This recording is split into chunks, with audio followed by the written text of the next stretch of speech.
missions. So this crew will be getting a truly unique view in space.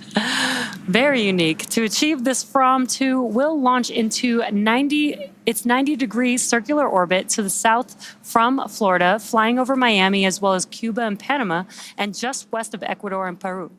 And that means that the teams are taking into account high altitude wind speed and direction in the unlikely event Dragon would need to perform a launch escape with its Super Draco engines. SpaceX, you are go for Our launch team has implemented new wind rules to ensure Dragon remains offshore in any launch escape scenario, including flight further downrange.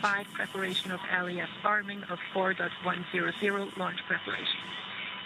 We're hearing a little bit of discussion to the crew right now, as we're inside the 1 hour mark, just giving them some heads up on upcoming events.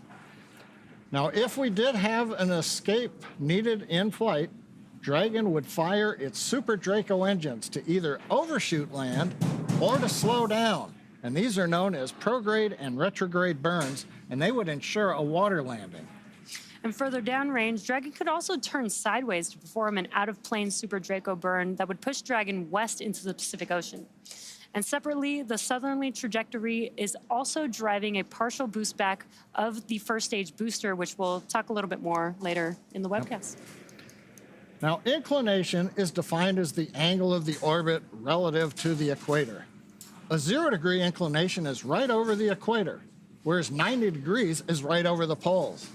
Now, the closest any astronauts have come to this was during the Soviet Vostok and Voskhod missions in the early 1960s, and that included Yuri Gagarin's flight. Now, those missions flew to about 65 degrees inclination. NASA's space shuttle flew one mission to 62-degree inclination in the 1990s. Fram2 is go for launch. SpaceX copies. Fram2, go for launch. Fram2 crew giving a go for launch as we slowly get closer to T0 in 55 minutes.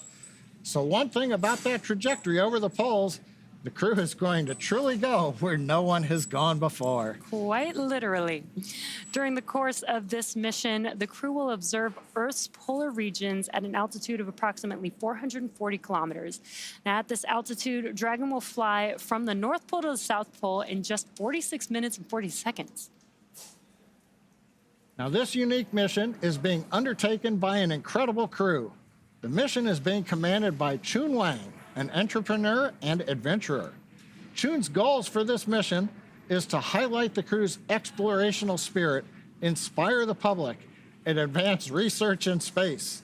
And there he is at 90 degrees north, where soon he'll be flying over.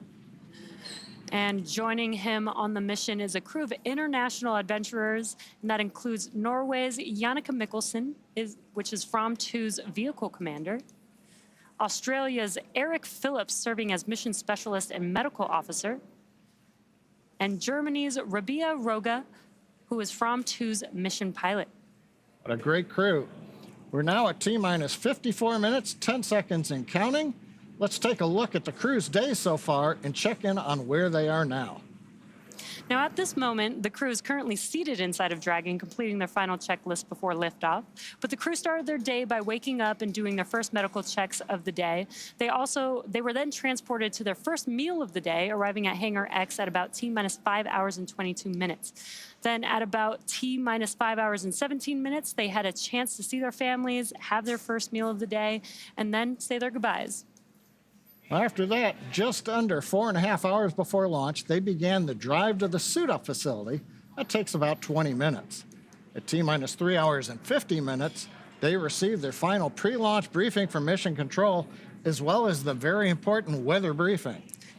And then finally, just inside of T-minus 3.5 hours, the SpaceX closeout team began helping the crew suit up in the suit-up room at Launch Complex 39A. And at T-minus 3 hours and 5 minutes, the 4 crewmates walked out of the suit-up room, which you can see there on your screen. And they waved some goodbyes before they got into their Teslas and headed onto the launch pad. And there you can see them jamming out to some music there. It was a very short trip, just about 5 minutes from the suit-up facility to the launch pad. And at T-minus 2 hours and 55 minutes, they arrived at the pad and ascended the tower and made their way to the crew access arm, where they signed the wall in the White Room, which you can see there on your screen. We see the first two members signing, and then the other two members of the crew come down the access arm. And at T-minus 2 hours, 45 minutes, the crew began to ingress Dragon and take their seats. It started with the mission commander, Chun Wang, and the mission pilot, Rabea Roga. They were followed by vehicle commander, Jannica Mikkelsen, and Eric Phillips, the mission specialist and medical officer. After all four crew members were seated, we did the comms and suit leak checks, and then we did the seat rotation into the launch configuration. That finished at T-minus 2 hours, 29 minutes. About 10 minutes later, the SpaceX closeout team closed Dragon's hatch and performed the final leak checks. Next major event coming up will be T-minus 42 minutes. The crew arm will retract away from the vehicle in preparation for propellant loading, and then onward to the launch. And coming up right before that happens, in just about 6.5 minutes from now, the launch director will conduct a go pull for propellant loading at T-minus 45 minutes. And after that, at T-minus 10 minutes, we will proceed into terminal count. And all that brings us to launch, which is expected tonight at 9:46:50 p.m. Eastern Daylight Saving Time. That's just over 51 minutes from now. So while we're waiting, let's learn more about the crew that will be making history over the next 3 to 5 days in orbit. Fram2 is a crew representing multiple countries, each bringing a unique expertise and perspective to the mission. This will be the first spaceflight for everyone on board, all of whom have significant experience exploring and capturing the polar regions. Mission Commander Chun Wang is an entrepreneur and adventurer. He's well-traveled, having visited more than 100 countries in the past few years alone. In fact, he met and selected his fellow Fram2 crew members while living in Svalbard, the far north Norwegian archipelago. Vehicle Commander Jannica Mikkelsen is a Norwegian director and cinematographer specializing in immersive technologies like virtual reality and 3D, and the first Norwegian astronaut, female Norwegian astronaut.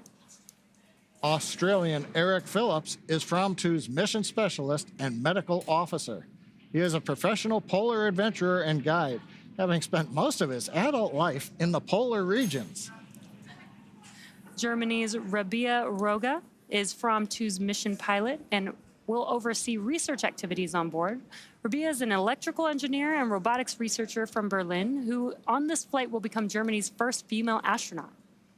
Now, in less than 4 minutes, we should hear from the SpaceX launch director giving directions to the team as we get ready for propellant load. So let's take a moment, though, to hear directly from the Fram2 crew. I am that person that you meet in a really remote area carrying a film camera and a really heavy backpack full of camera equipment. That is me. Right now, I'm pursuing a PhD in Arctic robotics. So I give brains to autonomous boats in the Arctic, which basically means my background is research. I work as a polar adventurer and guide. That essentially means that I'm taking myself and small teams, often customers, on expeditions typically to the North and South Poles. I have dreaming about space stuff for quite some time, and even as young as in my teenagers, I spent so much time following the missions, trying to calculate the orbit, trajectory, and pay very close attention, like what's going on different online forums.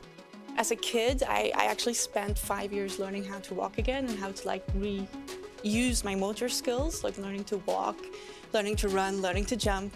And in that time period, I became space obsessed, and they were photographing the planet in 3D.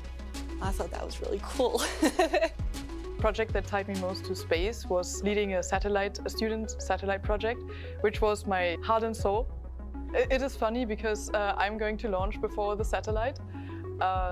So I look forward to seeing it come after me, I guess. Looking back historically at how we all came together, we had this polar connection.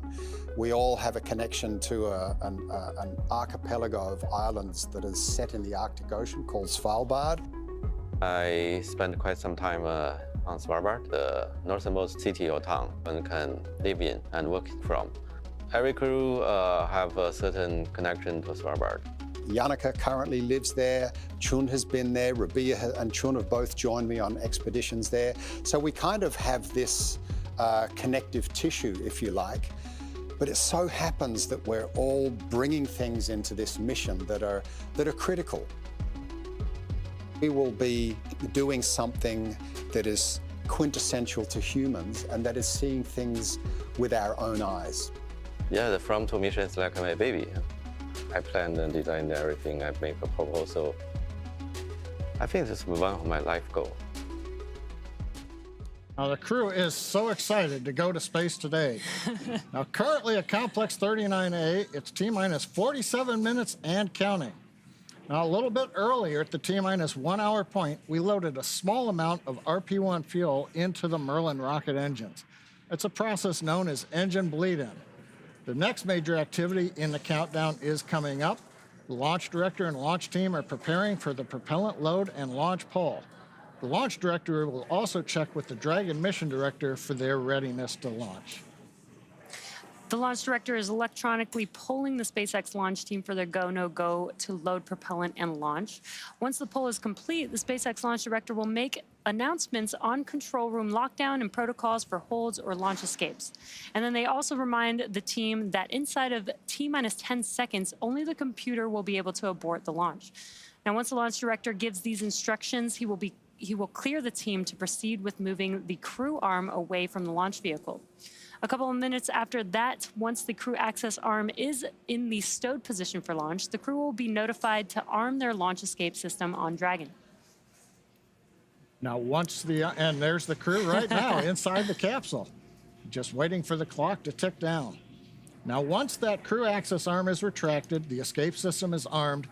That sets the conditions for propellant loading to begin on Falcon 9. Now, as always with Falcon, once we start propellant loading at T-minus 35 minutes, that will commit us to launching. So if we have to hold the countdown after that point, there would be a launch scrub, and we would need at least 24 hours until the next attempt. Now, currently we're starting to get some of the electronic signatures on the go, no-go poll. Next up, we ought to hear the SpaceX launch director giving the instructions to the team at approximately T-minus 45 minutes. So we're going to listen in right now to the countdown net.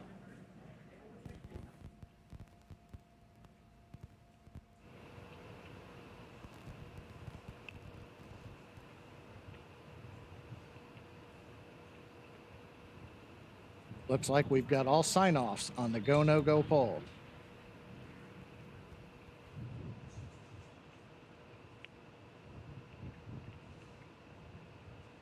Now, as we mentioned, once we get the instructions to the team that Jesse just talked about, then we'll hear the next instruction, which is to prepare and retract the crew access. Attention operators on countdown. The time polling is complete.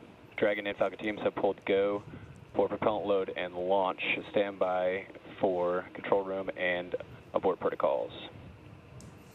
Now, that's the great news we're For waiting all for. operators in MCCX and Hangar X, both control rooms go into lockdown in T-minus 45 minutes. Will remain in that state until the launch escape system is disarmed. All operators are to remain at their console and maintain a sterile cockpit until MD confirms successful disarming of the launch escape system following orbit insertion or propellant offload in the event of a scrub.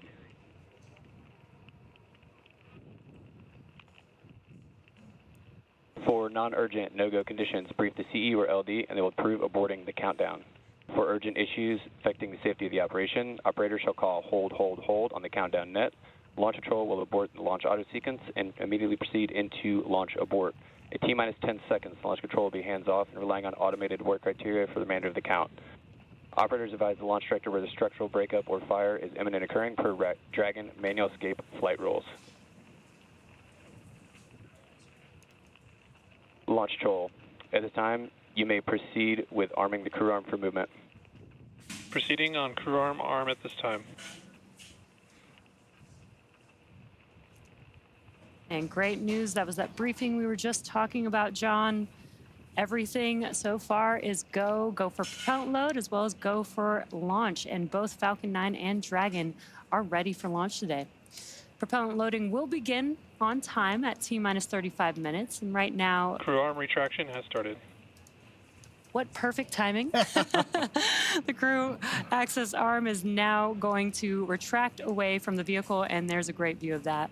I'll see if we get the shot from inside the White Room, which we sometimes get. This is one of the last major visual milestones we'll see in preparation for liftoff. Once we get the arm retracted, and there's a view from inside the White Room, as we are moving away from Dragon. You can see the spacecraft there on top of the Falcon 9. Once we get retracted, we'll also hear the call out to arm the launch escape system. Once that's confirmed, we will then wait for the T-minus 35-minute mark, 7 minutes from now. That'll begin F9, Falcon 9 propellant loading. Now, the day began for the Fram2 crew members with suit up a couple hours ago. And the crew also has their tablets, which provides them with all the information that they'll need for the mission. Shortly Crew after... arm retraction is complete. Good call out. Yeah, we should hear the LD tell the MD to go ahead and arm escape system on Dragon next.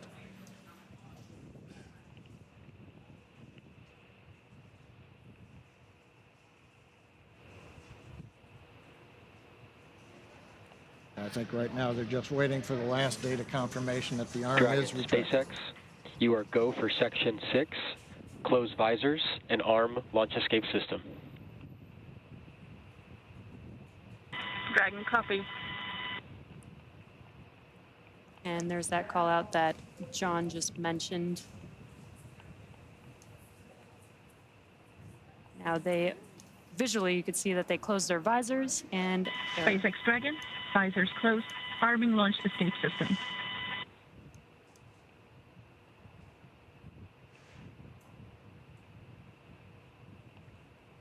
As a reminder, right now we have the 4 crew inside Dragon. They're the only people inside. The blast area of the hazard corridor has been cleared. The SpaceX copies. We're monitoring. Monitoring indicates that the Dragon team here in mission control, they're looking at the telemetry, making sure that the escape system, all the valves open, everything works, and that we have armed the escape system correctly. As I mentioned, we've got the 4 crew in the capsule. Before the T-minus 1 hour point, the support team actually left the pad, so they're clear. So these are the last people on Complex 39A. I mentioned some tablets that the whole crew has. They also have some displays right in front of them that the vehicle commander and pilot are able to see and monitor all the procedures that are happening with the vehicle.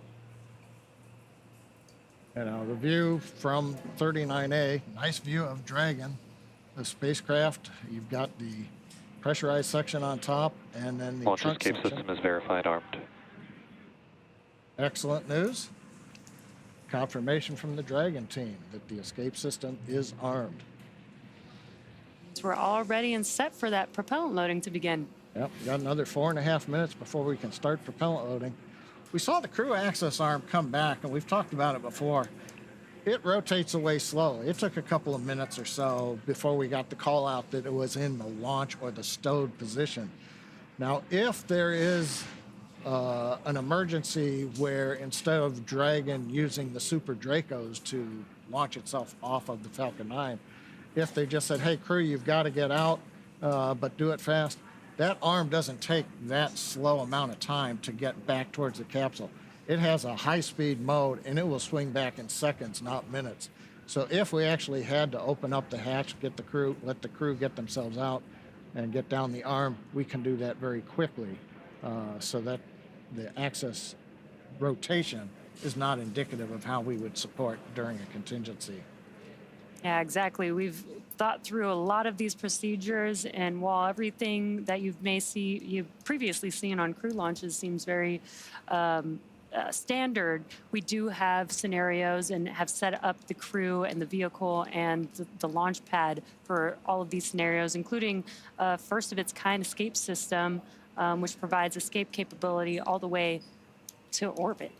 You can't really see them, but the little cutouts or the scalloped areas there, that's where the Super Dracos are located. There are 8 of them around the perimeter of the spacecraft. but the rocket engine nozzles are closed out, just keep any of the Florida bugs from flying in there. So it's all closed out, and it should stay that way through flight. We got to keep the FOD out. That's a fancy acronym for bugs. Now, you may have noticed a moment ago when we had the view out over the ocean, some flashes of lightning. Expect loud venting from the vehicle in 30 seconds. Yeah, that announcement, loud venting to the crew, that's as we're getting the Falcon 9 ready to begin loading propellant into the tanks. Yeah, and you're going to hear these kinds of call-outs. The crew is inside of Dragon, so they can't see what's happening outside of the vehicle, but they do hear a lot of sounds that are going on as the vehicle is preparing for liftoff. So the Falcon 9 tanks are venting for the start of propellant load. We're right on time, inside T-minus 37 minutes. Yeah, so the Corps is announcing these events so that the crew is aware of what's going on with it. Give them situational awareness, or SA as we call it. Now, right now, we're waiting for Falcon 9 propellant loading to start.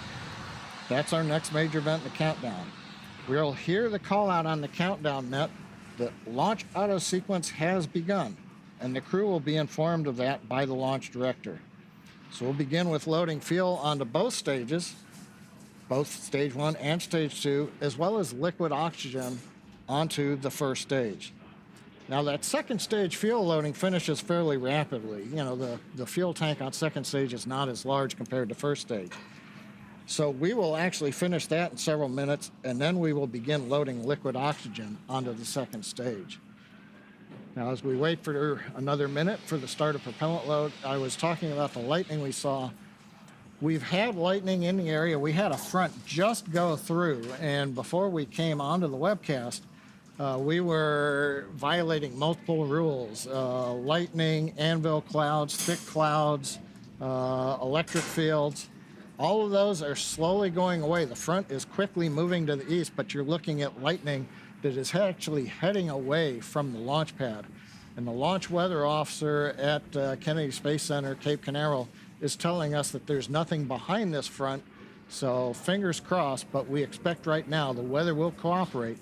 But as a reminder, when we start loading propellant in 20 seconds, that's going to commit us to the T0, and that'll be our only chance for this evening. Yeah, John, you mentioned all the weather scenarios that we have. The most important is what's happening at T0 and beyond. So it sounds like we are still go for launch, regardless of the current weather. Propellant load has started. And great call out there. Propellant loading has begun. Right on time. So now the propellant load for Falcon 9 has started. That means the 8 Super Draco engines inside Dragon are ready to launch the capsule away from the Falcon 9 rocket in an instant, should there be any kind of emergency associated with the rocket or the pad.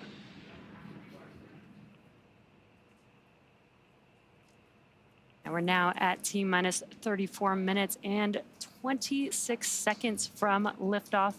Dragon was loaded with its propellants about a week and a half ago, just a few miles down the road at what we call Dragonland. And in order to fly, Dragon needs a fuel and an oxidizer. For the fuel, we use monomethylhydrazine, or MMH, and nitrogen tetroxide, or NTO, for the oxidizer. Together, these propellants feed the Draco engines that maneuver Dragon on orbit, as well as the 8 Super Draco engines that would power the launch escape system in an abort scenario.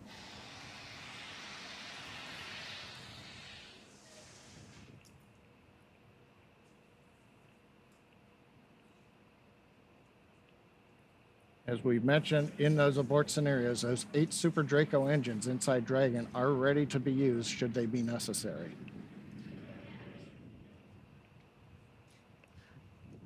Now, we've talked about both of the vehicles that are going to take the crew to space, but let's bring it back to the crew. To prepare for today's flight, our teams at SpaceX spent the last several months working with the crew as they learned about orbital mechanics and how to live in microgravity. SpaceX's civilian crews go through the same rigorous training as astronauts on SpaceX's NASA missions. Now, the training program includes nearly 100 different lessons covering all aspects of the flight. The team also spent time at the launch pad working through emergency procedures that would be necessary in the unlikely event of a pad abort scenario. The crew participated in additional training activities, including a wilderness trip in Alaska, to ensure they were all well prepared to face close quarters and harsh conditions before going off into space. Now, this included 5 days of sea kayaking and camping, working as a team with limited basic resources, and in very challenging conditions, also known as getting comfortable in uncomfortable environments. And all of that has helped prepare the crew for their first journey to space. The crew also trained extensively on the research they'll be performing in space. And to tell us all about that, we'd like to welcome Marissa Rosenberg to the show. Marissa is a senior medical research engineer at SpaceX and is on the team here helping to bring all of this great research to space. Thank you so much for joining us, Marissa. Thank you for having me. Now, as with all of our private astronaut missions, there's generally a lot of science and research that is going to be conducted in space, and Fram2 is no exception. I understand that we've got, I think, about 22 experiments that we're going to be conducting over the next 3 to 5 days in orbit. Can you talk to us a little bit about some of the more involved or interesting ones? Yeah, absolutely. When I first sat down with the Fram crew and asked what kind of research they were excited about, they really emphasized exploration. And so we found a lot of things that are firsts and are also going to help us on our way to explore the universe. And so one I'm very excited about is the very first X-ray in space. And what I have here is a mini X-ray generator and a digital detector plate. And so the crew is going to use these to take X-rays of different parts of their body. Why do we care about X-rays in space? A few reasons. One, if we're going to be walking all around the surface of different planets, we might have an injury. And an X-ray machine is a standard in any emergency room. But another interesting use is that bones actually lose their calcium in space from not being in gravity. And this machine can also help us measure astronauts' bone density, so we can actually keep track of how they're doing in that respect. And finally, this can allow us actually to look into machines. So if we have a machine that's malfunctioning, instead of having to take it apart and figure out what's wrong, we can just take an X-ray of it to diagnose the problems. Now, while the engineer in me is like, this X-ray device is really cool, I actually think it's really cool that we're kind of making life in space very similar to life on Earth. And you also have some other devices here with you that are doing the same thing. Yeah, absolutely. One thing I'm very excited about is that we will also be doing the very first exercise in Dragon. Now, Dragon is a smaller volume, so we have to get kind of creative with exercise. And how we're going to do that is with blood flow restriction. So blood flow restriction is where we actually cut off some of the blood flow to, in this case, the legs. And we're doing this with two different devices. The first are these shorts here. They're Hydro shorts, and they use an elastic band with Velcro to reduce that blood flow. And the other are these Delphi cuffs that use an inflatable cuff to actually control that blood flow. And what this does is a force multiplier for exercise. So by reducing the blood flow, it tricks your muscles into thinking that you're working harder than you are. So you get a little bit more bang for your buck there. I don't know, exercise. I don't want to talk about exercise. I actually want to go back to the X-ray device. When I go to the dentist and they do my dental X-rays, they put a big lead apron on me and everybody leaves the room. You can't leave the Dragon capsule. So what are you going to do when you take X-rays in Dragon? Yeah, it's a really good question. You're right, you can't leave the capsule. So the most important thing that we do is consent the crew. So we really lay out exactly how much radiation we expect them to get from this device and what the risks are so that they can make an informed choice of the risks and the benefits.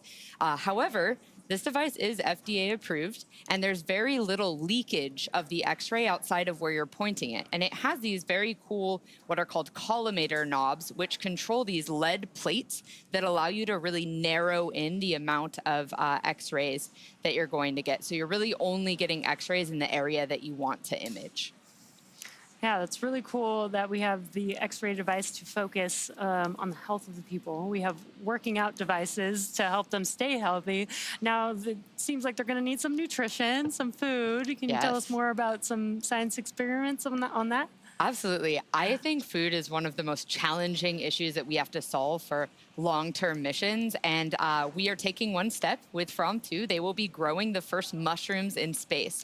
And they are going to be growing oyster mushrooms, a very delicious varietal that doubles in growth every day. So it is, considered a perfect spacecraft. So we'll see how they do in microgravity. Okay. Now, I understand after we return to Earth, the crew's got one other medical experiment they're going to do, and that is something about unassisted leaving of the spacecraft. Can you talk about that? Yeah, absolutely. Again, we have to think about exploration. So right now, when Dragon splashes down, we have a whole recovery team and ships and fast boats, and it's very exciting. But when you land on the moon or Mars or any planetary surface, there's not going to be a recovery team there to greet you. So we really want to start understanding what crews are capable of right when they land. And the best way to start understanding that is on a relatively shorter duration mission where they are a little bit deconditioned from not being on Earth, but not as much as, say, a 6-month mission. So this is the safest environment that we can do this test. And we're going to have the crew hop out of their seats on their own, take their footrests off, go down, get their survival gear, get it out of the hatch, get themselves out of the hatch, and walk all the way to the medical bay without any assistance. No one's going to help them with their luggage. Okay. I see why they're going to be working out on orbit so that they can be prepared for when they come back. Exactly, exactly. Well, thank you so much for joining us, Marissa, and sharing the information on these devices and research that they're going to be doing in space. Absolutely. I can't wait to see the launch and all the great results. Coming up. In addition to the medical research, the crew will be operating an onboard amateur ham radio system, sending slow scan TV images as part of a high school and university age student competition, and they're calling it Fram2. Now, while it is a competition for students, you can still try your hand at receiving images and solving the puzzle if you're a ham radio operator and you have the right equipment. You can check out the technical specifications at Fram2ham.com. Now, we had an opportunity to catch up with the crew to hear about several of the activities that they have planned for their time in space, including the Fram2 ham. Let's check it out. I'm an Australian polar adventurer, explorer. I've skied 4 new routes to the South Pole. These are expeditions that I've planned myself. I've looked at satellite imagery of these glaciers that have never been traversed before. And I'm going to have the opportunity as we fly over Antarctica and see those routes. Spacecraft to take humans to the International Space Station, and it's currently the only vehicle capable of returning significant amounts of cargo back down to Earth. Now, the crew will spend all their time in the pressurized section, which is the top portion of the spacecraft. This area allows for the transport of people and environmentally sensitive cargo. Dragon's trunk, which sits below the pressurized section, can carry unpressurized cargo if needed, and it remains attached to Dragon until shortly before re-entry into Earth's atmosphere. Now, we mentioned earlier in the show that this will be the first West Coast recovery with crew. This change was made to allow for the trunk to remain attached to Dragon through the deorbit burn, and then it will ensure that it falls safely into the Pacific Ocean. Like the Falcon 9 first stage, Dragon is also reusable. This will be the 4th flight for this Dragon named Resilience, which most recently supported the Polaris Dawn mission last year. And just like on Polaris Dawn, the Fram2 crew will have access to high-speed internet in space via the Starlink network. Dragon is carrying what we call a plug-and placer, a device that is linked to a Starlink terminal in Dragon's trunk, which is connected to a router, providing Wi-Fi for the crew. The placer is responsible for establishing and maintaining a laser communications link with Starlink satellites, which will be in orbit with Dragon. Using this hardware, Dragon will attempt to talk to Starlink the same way Starlink satellites talk between themselves, which is with lasers. Now, over the last 5 years, and not including Fram2, Dragon has supported 16 human spaceflight missions and flown 62 crew members representing 14 countries. Through the Axiom, Inspiration 4, Polaris Dawn, and Fram2 missions, Dragon is helping lay the groundwork for deep space exploration, rapidly expanding our knowledge of how humans can adapt, live, and work in outer space. Dragon has proven to be quite a versatile spacecraft. It can autonomously dock to the space station when outfitted with the ISS docking adapter, which you can see on your left hand of the screen. Dragon can also be configured with hardware to support a spacewalk, which made its debut on the Polaris Dawn mission last year, and you can see that on the right hand of your screen. And in free flyer mode, in the center of the image, that's the docking adapter removed, swapped out for a cupola, and that's as it's configured for the Fram2 mission. And right in front of us, this is actually a mock-up of the cupola right here. It's essentially a large dome-shaped window, providing incredible 360-degree views while in space. Hello, Sarah. Now, the cupola first debuted during the Inspiration 4 mission in 2021. Now, Dragon does have Stage other 2 RP1 load is windows on the sides of the spacecraft that the astronauts can use, but they're a lot smaller. The cupola replaces the docking port or Skywalker hardware at the nose of the spacecraft, which is not needed since Fram2 will not be docking with the space station or doing a spacewalk. And being surrounded by a glass dome is probably the closest feeling you can get to being out in space without going outside of the spacecraft. And Fram2 will be the second crew to experience Dragon's cupola while in orbit. Here's a little bit more from the SpaceX team on developing the largest window in space. When we started thinking about the cupola, it's more than just another window in space. It's an extension of the Dragon spacecraft. So when we got into concepting, it has to have the same feel and aura of the actual Dragon spacecraft. You are go to open the forward hatch for cupola use, and please enjoy the best view of the planet. When the forward hatch first opens, you can look up and you see immediately that there's a large window up there with the 4 Draco shields protecting the bubbles from the Draco pulses. If you look at the videos from Inspiration 4, you can see their jaws all drop just looking out the forward hatch, not even being in the cupola. The most notable thing to me is that it looks so simple on the outside, but the deeper you go, the more you uncover more complexities within it. There's 3 different bubbles that make up the cupola. The exterior-most bubble is our thermal bubble, which is designed to protect from micrometeorite debris that we could experience on orbit. The center bubble is the pressure pane, which holds in all the pressure. And the innermost pane is our scratch pane, designed to protect from anything that the crew inside might be doing. It's actually made from acrylic and polycarbonate layers, but you also have technologies that are in, say, fighter aircraft that are applied to the cupola. We have a coating called indium tenoxide, which keeps the temperatures down on the inside of the cupola space. All these aspects are tested on the ground and made sure that we operate safely and that we know that when the astronauts are going up there that they have a great time. What makes this the largest window in orbit? It's just the overall size of it.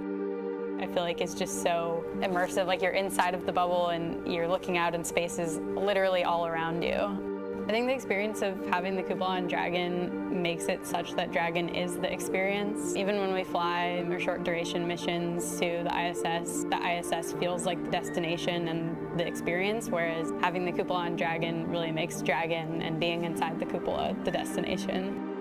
When you get into the cupola, it feels almost like you're on a spacewalk. The Earth all around you, the stars, sunrise, sunset, getting up in there and looking out is a one-of-a-kind experience.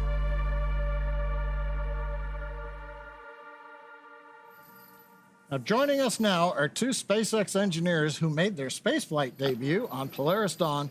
They're going to help share what's going to space in a Dragon, what it's like. Welcome, Sarah Gillis and Anna Menon. It's so great to be here with you. Thanks for having us. Yes, thank you so much. We're thrilled to be here. Anna, Sarah, we're super excited to have you with us today. And for those of you who are not familiar, Sarah and Anna spent nearly 5 days in orbit, along with their crewmates Jared Isaacman and Kid Petit.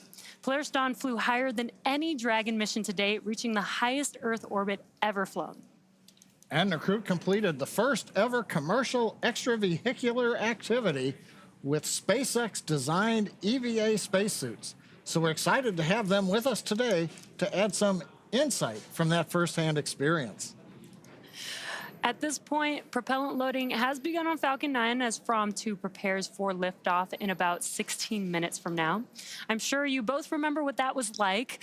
What do you think the crew is doing right now, and what do you think is on their minds? You know, prop load, when you actually get to commit to that, is a really big milestone in this. And so I'm sure the crew is all focused, really preparing for the operation ahead. As prop load starts, you start hearing the vehicle come alive. You have massive valves on Falcon that are opening as prop starts flowing into the tanks, and you can hear it. The whole thing shakes and moves. In the capsule, you actually feel that. The whole rocket sways at times. So I'm sure they're going to be experiencing all of that and, really getting into the operational mindset before launch. Yeah, that's so cool. John and I have been working on Falcon and the whole time we've been here, but you guys got to experience what Dragon feels like and sounds like. It's just really cool. Incredible ride. Yes. Yeah, right now, you both are very familiar with Dragon, but not based on your spaceflight experience, but the roles that you had even before you flew in Dragon. What were those roles that you were involved in? Absolutely. So I actually started as an intern at SpaceX a long time ago, working on the interior of the Dragon spacecraft, helping test the interfaces. That led to building the astronaut training program here, supporting Bob and Doug through preparing our first crew to go to space. And then that led to supporting the Inspiration 4 crew on the first all-civilian mission. And I worked on the operations team, and one of my favorite parts of that job was working in mission control. So one of my roles there was as a mission director. And the mission director is the person that leads that team behind us in mission control. It's the team of engineers and experts in systems, and together that team helps fly the Dragon mission. They respond to anomalies real time if they occur, they help keep the astronauts healthy and safe, and they help ensure all of the mission objectives are accomplished successfully. Now, the Dragon that's supporting today's Fram2 mission, that's the same one that you all flew in on Polaris Dawn. So Jesse and I haven't been inside Dragon, we're Falcon. But what's it like living on orbit inside of a Dragon, or even going through the countdown right now? Living in Dragon is absolutely incredible. It feels like a Dragon is alive around you. So you have the sound of fluids moving through the walls around you as you're living in there. You hear valves opening and closing, and periodically you hear the Dragon Draco thrusters firing as Dragon works to keep attitude control, and then also when we do burns, it's a whole melody, and so it feels like it's alive around you. But then on top of that, you are getting to float in this 3D environment. And that means that you get to really use all of the surfaces around you. You get to use the ceiling, the floor, the walls, and you get to really float around. But I think what's really exciting is that this Fram2 crew gets even more space than we had. They have the cupola, so that expands their 3D environment and also provides them this really spectacular view of our planet. I cannot wait to see the imagery that they get to share with us through that view. I like how you said the melody, and it's right at the shot of you with the violin. Cupola versus Skywalker, is there a Dragon you'd like to fly in? Oh, man.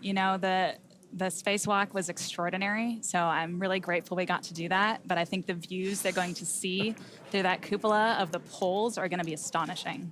I'd say any Dragon is a good Dragon. I agree. Any Dragon is a good Dragon. We are so excited to hear so much more about your guys' experience as we count down to Fram2's launch today. So we're about T-minus 12 minutes from liftoff, and while the countdown continues, let's meet the launch vehicle taking Fram2 to space today. Take a quick look here in the last minutes, but Falcon 9 is the first orbital class rocket capable of reflight. For this flight, it'll be the 6th time this first stage booster has supported a mission. Now together, Falcon 9 and Falcon Heavy have completed more than 450 launches, including one earlier today, and over 380 reflights. That's a lot of launches. And the Merlin 1D engines on the first stage are optimized for sea level. These achieve 190,000 pounds of thrust each during ascent and descent. And at liftoff, Falcon 9's first stage has thrust greater than 5 747 airplanes at full power. And the MVAC engine, which has a much wider nozzle, is optimized to 220,500 pounds of thrust in vacuum. Can you tell us how the ride was on Falcon? Riding on Falcon is extraordinary. It is my absolute favorite roller coaster. At liftoff, you are momentarily suspended in a way that just defies physics. And then you start accelerating, pushing out through the atmosphere. I think a moment that stands out is main engine cutoff when you're first thrown into your straps, and it feels like the longest 11 seconds while you're waiting for second stage engine to ignite. And then you start accelerating, and finally you end up in your orbit. Again, engines cut off, you're thrown forward, and then it's totally calm. Everything kind of lifts off, starts floating around you, but it goes from really loud to really quiet and serene. Can you imagine saying that it was really calm when you're going 17,500 miles per hour? Believe it or not, it is. That's pretty wild to hear. Yeah. Now, on Polaris Dawn return to Earth, you splashed down off the coast of Florida, but this flight, Fram2, is the first time we'll be heading to the new location. Recovery operations for Dragon missions will now take place off the coast of California. That, as we said, will ensure that Dragon's trunk, when it's jettisoned during reentry, will re-enter over the Pacific Ocean. SpaceX engineers did some tremendous work to adjust for the new trajectory. That included changing how Dragon maneuvers before deorbiting and when the trunk is separated from the spacecraft. So while a different trajectory than your return to Earth, what was it like for the two of you when you were coming home from space? The return from space is also exhilarating. You still have those same heavy G-forces like you felt on the uphill, but instead of lasting for tens of seconds, they last for many minutes in duration. So maybe 7 minutes with those G-forces pressing you into your seat, feeling that pressure on your chest. But then on top of that, as the Dragon spacecraft is coming back through the atmosphere, the air around it is heating up, and you get this light show out your windows. There are neon pinks and oranges out your windows with occasional flashes of flames, and that is just the most remarkable view. That is so cool to hear all the different experiences you guys seen, your own fireworks show a little bit. Now, as we mentioned earlier, after splashdown, once Dragon's hatch has been opened, the crew will attempt to exit the spacecraft unassisted. This is the first time this will be attempted with Dragon, and we are studying the crew's ability to exit Dragon without additional medical and operational assistance. Exiting the spacecraft without help will become more important for missions to places like the Moon and Mars, where the crew may need to exit their landing vehicle unassisted. Okay, we've just got a few seconds before we get into the next major event in the countdown, but we're going to put you on the spot. You're the only two of us that have been to space and have gone through the splashdown. What's it like trying to get out of the capsule? Do you want dolphins? The dolphins were incredible. It's very interesting readapting to gravity and taking those first steps. I think it's a great research experiment. This is seat 1. How many times have you been to the South Pole before? To the South Pole, around 10 or 12 times, but to both poles combined, around 30. How long did you take to ski there? My last expedition in Antarctica, I skied a new route they're talking to the crew about their fourth place here and across the plateau to the South Pole. This expedition was almost 900 kilometers, and it took me 50 days to complete. Can you believe that in just 42 minutes we'll fly from here in Florida to the South Pole? Unbelievable.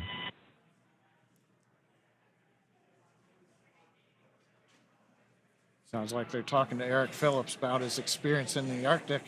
And he's going to go from pole to pole in 46 minutes in one of these orbits this time around. But you're talking about, in the last seconds here, what it was like actually with splashdown, and then you got to get out. It's one of the coolest moments coming home and getting to see all of the people back on the boat to get you out. Stage 1 has started. And so I think it'll be really interesting to see them kind of get more equipment out and proceed out of the capsule by themselves. And we just heard a stage 1 engine trill has begun. You guys being on the vehicle during this time, could you feel that or hear that happening? So I remember, notable kind of popping sounds as we progressed through different major stages of the prop load. At this point in the countdown, I remember getting really focused, knowing that we were really close and those seconds are just flying by. I'm sure there was a lot of other things on your mind. Stage 1 RP1 load is complete. Oh, we heard the call out. Stage 1 fuel load's complete. We're right on the timeline. Right now, we're down to just liquid oxygen loading on the second stage. Now, were you hearing these kind of announcements from the Corps, letting you know where we were going through? Yep, they're keeping you up to speed on everything. You hear the loops coming through to the spacecraft, and it's, as Anna said, it goes by so quickly in these last couple minutes before launch. And we are just under a minute away from the Dragon vehicle transitioning into terminal count. That's where the internal flight computers will take control of Dragon. Did you guys experience any difference with that, or did it feel the same? That felt the same, but you know, we knew the words that indicated that transition, and so when that happened, we knew it was go time. Okay, T-minus 5 minutes, 23 seconds and counting. As we were just mentioning, we're coming up on the announcement to Dragon to configure for terminal count. We'll also be going to internal power on the Dragon spacecraft. So we're going to listen to the call out from the Dragon team and the core as we get through this next milestone in the countdown. Falcon 9 tanks are pressing for strong back retract. Dragon is in configure for terminal count. Great news. The strong back that you heard called out there is the transporter erector, which you can see on your screen just to the right of the vehicle. Now, what's going to happen is the clamp arms are going to open up first, and then the strong back, where the TE is going to begin to retract away from the vehicle, just about 2 degrees. And you can see it's very slow on your screen. The strong back is retracting. Good call out there, but you can see on your screen the clamp arms are beginning to open up. Again, once those are fully open, that makes way for the TE to move away from the vehicle. Yeah, and we heard the call out. We're pressurizing for strong back retract. We increased pressure into the Falcon 9 tanks, essentially stiffening the rocket so that we are then ready to open the arms up, release the load. Falcon 9 right now is standing free, except it's held down by arms at the very bottom of the Falcon 9. But you can see the arms around the second stage, which is just below the Dragon trunk, are opening. And now the strong back itself, the structure alongside the Falcon 9, will move about 2 degrees away from the Falcon 9. And then at liftoff, hydraulic arms will pull it to a position 45 degrees away as the Falcon 9 lifts off from pad 39A. Now, next activity we ought to hear is the strong back retract is complete. We might hear that call out, we might not. And then we're also finishing up liquid oxygen loading on the first and second stages. Yeah, at this point, fuel is loaded on both the first stage and the second stage. As John mentioned, liquid oxygen loading on stage 1 should complete in about 10 seconds or so. And then second stage liquid oxygen loading should complete at T-minus 2 minutes.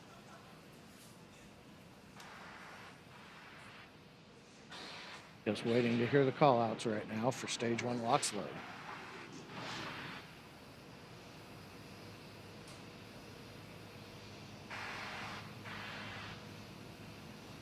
Stage 1 LOX load is complete. All right, we've got a good LOX load on first Dragon is in stage. terminal count and is on internal power.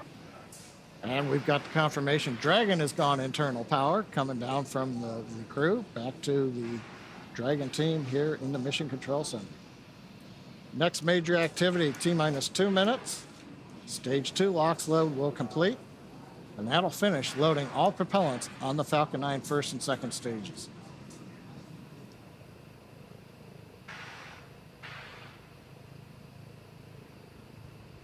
We do have a crowd building up here in front of Mission Control.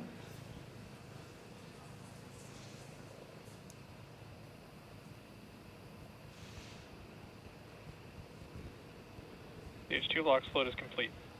All right, Great right news. on time. Yeah. It's getting pretty exciting here as we get just under a couple minutes away from liftoff. Now that propellant loading is complete, that means that Dragon is in auto idle. 1 million pounds of kerosene fuel and liquid oxygen are now loaded on the Falcon 9 vehicle. And we will begin some venting. This will be some venting of the... Ground gas closeouts have started. Expect loud venting. Perfect timing.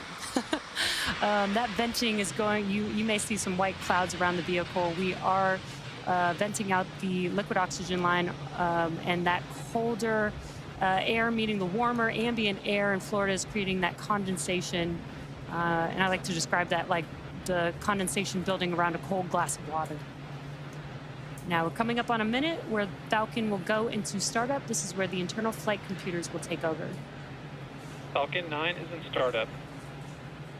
And now the vehicle. Dragon is in countdown. Vehicle is in startup. We're now just waiting for the final call from the launch director.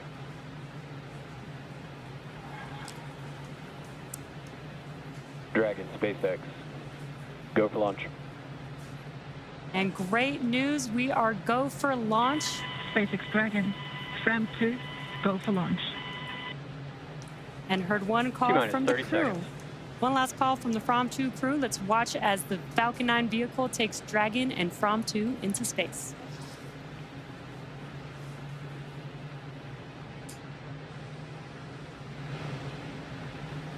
T-minus 15 seconds. 10, 9, 8, 7, 6, 5, 4, 3, 2, 1. Ignition and liftoff.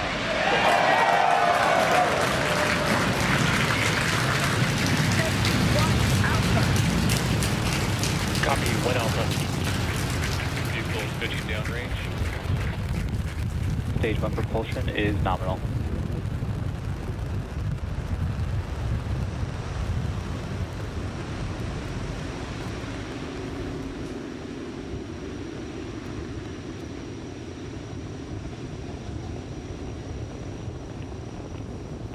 T plus 35 seconds into the Fram2 mission, the first ever human spaceflight mission to cover the poles.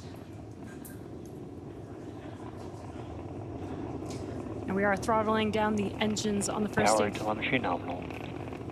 On the first stage vehicle for. Stage 1, throttle down. Oh, it's perfect timing with these callouts. We throttled down the engines for max Q, and there's max Q.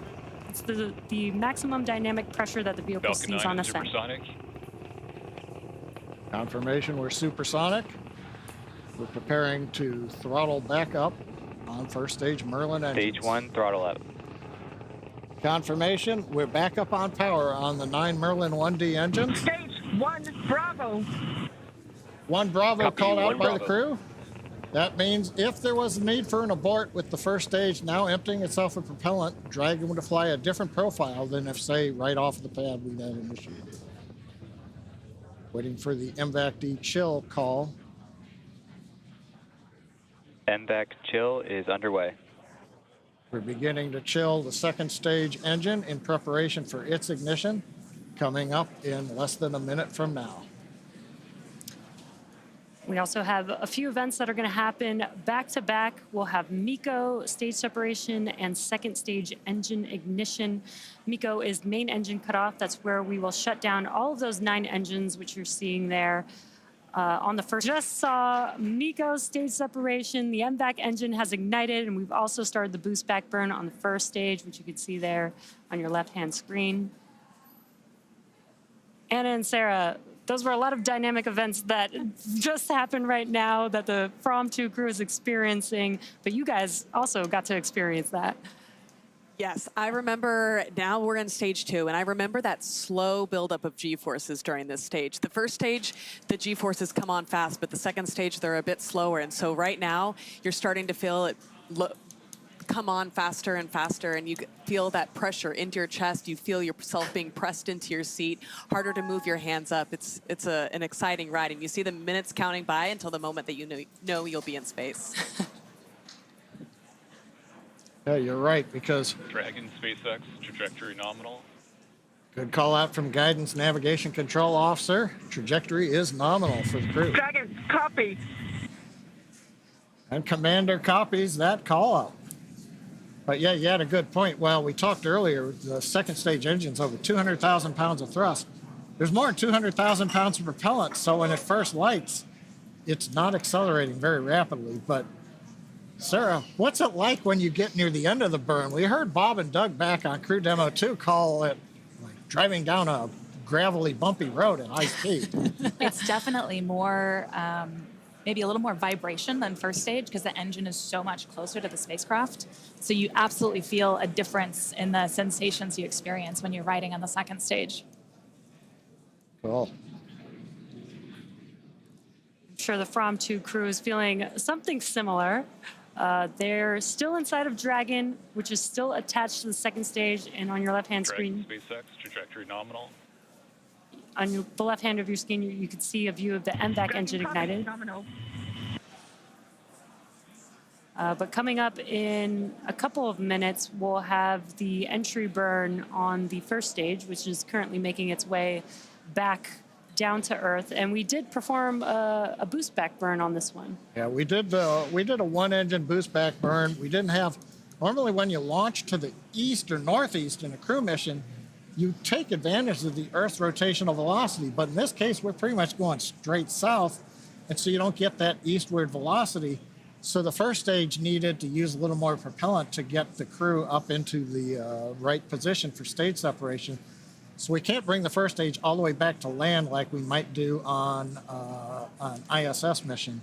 So instead, we're going to land on the drone ship, but not as far south as we would normally do. Dragon if this SpaceX, was trajectory nominal. something like a Starlink mission. Another nominal trajectory. Dragon copy, nominal. And the crew recites it back. We've got good comms with the crew. But yeah, Jesse, to your point, we are coming up on the second part of the return of the first stage, and that's going to be the entry burn. First stage will start the center engine and then light 2 additional engines. We should see that coming up right now in about 7 seconds. Meanwhile, the crew continuing to head to space.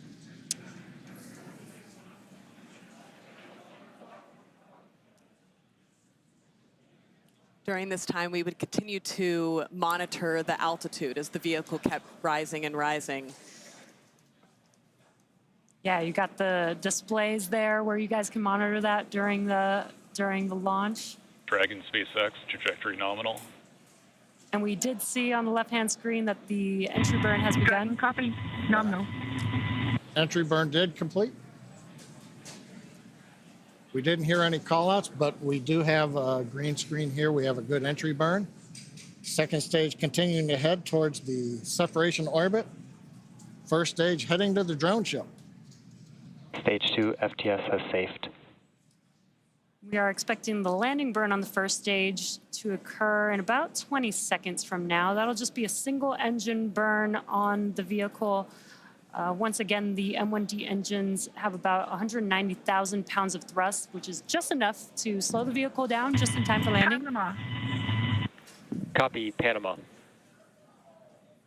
It's another abort call out on the second stage. You're going to the space station, you hear it called Shannon. That tells you where you can reach if there's a problem right now.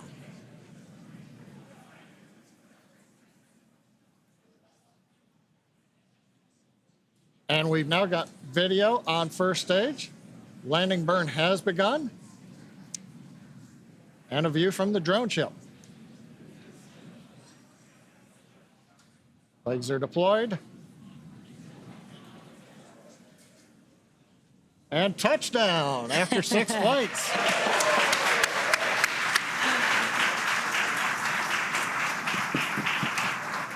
And the booster that has taken the Fram2 crew out into space has now made it back to Earth.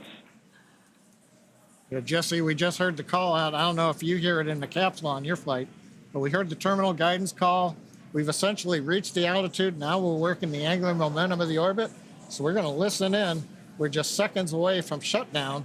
And about less than a minute after that, we should have Dragon separation from the second stage.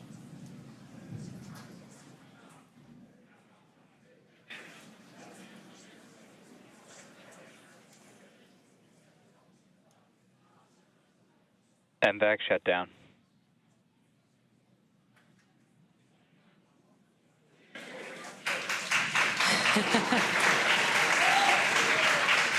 Dragon SpaceX, nominal orbit insertion. And great news there. We heard the call out for nominal orbital Dragon insertion. copy, nominal. Dragon copies nominal. Launch escape system disarmed. Oh, another good call out. They're in orbit where they want to be. They've disarmed launch escape system. Doesn't need it anymore. We're 191 kilometers up. We've got the view of the crew. Right now, Dragon, or the second stage, is going through a very short period We're making sure that we're pointed in the right direction. Got the engine shut down, purging gas, and it's separation.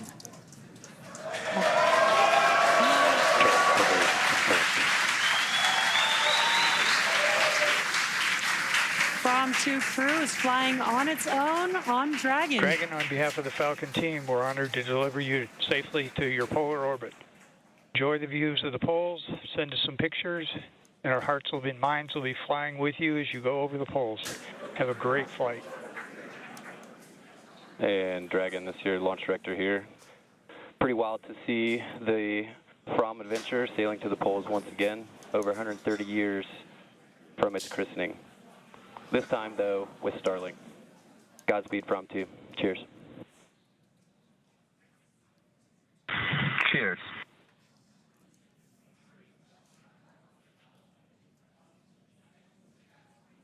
SpaceX team calling up to Dragon.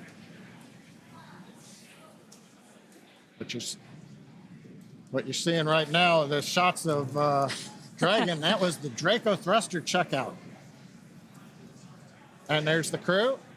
And I think Jesse, Anna, Sarah, on the right next to one of the small crew windows, that's probably their zero-G indicator, as we call it. Yeah, I can't quite make it out. Dragon SpaceX, nominal dehumidifier activation and service section Draco checkouts. Dragon, copy. Nominal.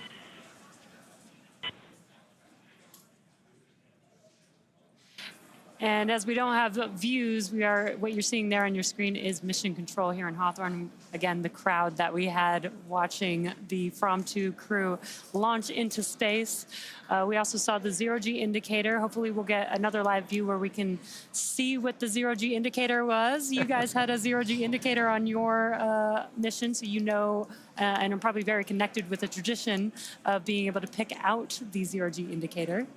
That was my first task as soon as we arrived on orbit, was to reach down and get the zero-G indicator out, our little dog asteroid.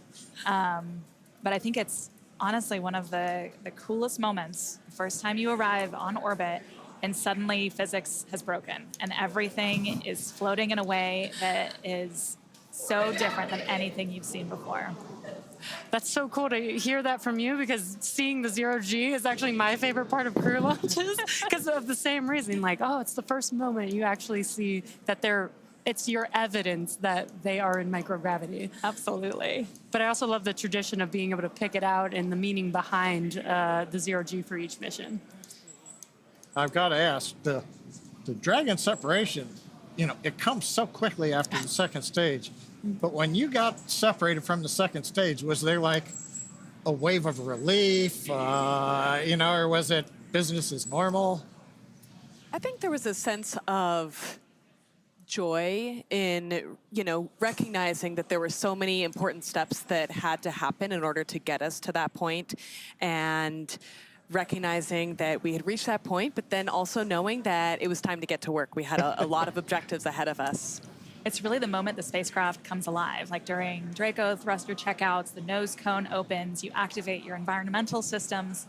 So you go from launching on a rocket to flying in a spaceship. And it's this really cool transition where now you are alone in your spacecraft in this little habitat keeping you safe for the next couple days in space. And at the same time, maybe it dawns on you that says, this isn't another simulation.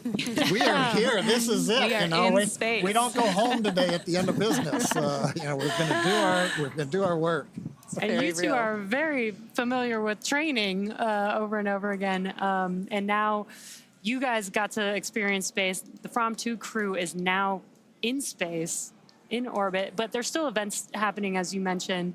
We talked earlier about kind of maybe feeling a little calmness, but you said that there's still things that you can hear going on. Can you hear like the nose cone opening? Do you recognize those events by the sounds? You certainly recognize the Draco checkouts by the sounds. Just like you have that melody for Burns, it's a particular melody for the Draco checkouts, and it's fabulous. They do work in sync with each other, Yes. right? Yeah. I don't think we heard the nose cone at all. Yeah. You watch it, you see the video Okay. feed of it opening, but it's very quiet. Okay. That's one thing. We're listening to some of the nets. The next activity that Dragon goes through right now is the nose cone deploy sequence, which does not expose a docking adapter to go to the space station. It exposes the cupola, so the crew will get a view right off of the bat. But we're waiting to hear any call-outs if the various hooks have finished retracting, and now the nose cone deploys, flips on the hinge, and then exposes everybody to the great views that hopefully they're getting through the cupola on space. Yeah, I think they'll be, once they get out of seats, they'll have to get out of their suits, and then that nose cone is open. They'll have the forward hatch between them and the cupola at first. And then at some point in the mission, they'll get the go to proceed with opening that. But I'm so excited for them to get into the cupola for the first time. Yeah, I stand corrected. They can't look through the window yet. And we've got confirmation on a back net that the nose cone is open. So another major milestone on the mission. So overall, it's, what can we say? The Fram2 crew, they're now in orbit. Now they're scheduled to spend up to 5 days in space before splashing down off the coast of California, becoming the first SpaceX crew to return to one of our new West Coast recovery sites. The Fram2 mission is the first human spaceflight in polar orbit and will fly over the North and South Poles and unlock new possibilities. Throughout the 3 to 5 day mission, the crew plans to conduct 22 research projects to help advance humanity's capabilities for long-duration space exploration and understanding human health in space. And we really want to thank both of you, Anna and Sarah, for joining us today, sharing your insights, sharing all of your experience, especially throughout the dynamic events happening with the Fram2 crew. Thank you so much for having us, and Godspeed Fram2. Yeah, thank you so much. Godspeed Fram2, Godspeed Dragon Resilience. And thanks to both of you also. Now, of course, we'll be back to bring you the live coverage of Splashdown when the crew returns to Earth. Now, you can stay on top of updates from the crew by following us on X at SpaceX. We can also keep tabs on the mission with the Dragon Tracker on SpaceX.com. There's a view of the Dragon Tracker right now. You can see follows Dragon. So go to the webpage, SpaceX.com. You get an idea where Dragon is, and you notice right there, we are heading south to the South Pole right now, right on trajectory. So I also want to thank the Range and the FAA for supporting today's mission. And thank you all for watching and logging on. And we'll see you next time.